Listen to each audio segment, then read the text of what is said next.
vorba de Igor Dodon, prim viceprim-ministru, ministrul Economiei și Comerțului, a declarat astăzi că majorarea salariilor se va face pentru angajații din sectorul bugetar, a căror salarii sunt cele mai mici, adică între circa 400 și 1000 de lei.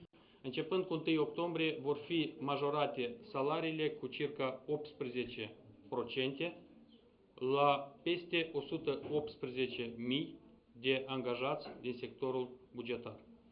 Este vorba de acei bugetari care la moment primesc salariul de bază mă refer, până la 1050 de lei. De fapt ne-am pus ca scop ca păturile cele mai vulnerabile să fie primii cu care vor începe majorările de salarii.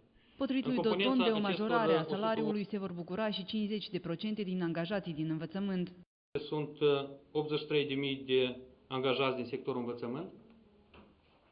Apropo, în total, în sectorul învățământ sunt angajați la moment 140.000, adică este vorba mai mult de 50% din sectorul învățământ. Este vorba de circa mai mult de 11.000 de angajați din sectorul cultură, art și sport. Este vorba de 7.400 de angajați din muncitorii de deservire a autorităților publice.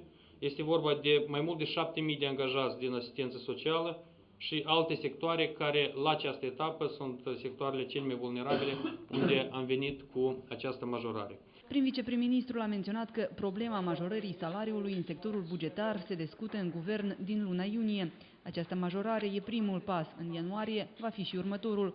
În bugetul pentru anul 2009, care a fost adoptat astăzi de guvern și care urmează să fie prezentat spre aprobare Parlamentului, au fost prevăzuți 600 milioane lei pentru majorarea salariilor în sectorul bugetar. Potrivit ministrului Finanțelor, partea de venituri a bugetului pentru anul viitor va fi cu 21% mai mare decât în anul curent. Consider că partea de venituri care noi o prevedem la bugetul de stat pentru anul 2009 în sumă de 17 miliarde 734 milioane lei sau o creștere de 21% față de veniturile aprobate pentru anul 2008 sunt realiste și prudente la ceea ce ține de încasări reale. Cât privește partea de cheltuieli, aceasta se planifică să fie în volum de 18 miliarde 308 milioane lei și iarăși manifestă o creștere de 23%.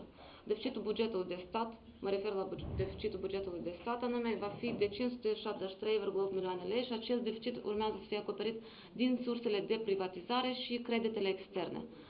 Este esențial să menționez că atât mijloacele de la privatizare, cât și de la creditele externe vor fi direcționate strict pentru proiecte investiționale. Deci ponderea majoră o va deține investițiile în infrastructură, deci ca drumurile, agricultura, aprovizionarea cu apă și alte aspecte ce țin de ocrotirea sănătății. Marina Cojocaru, Boris Balan, Mesager.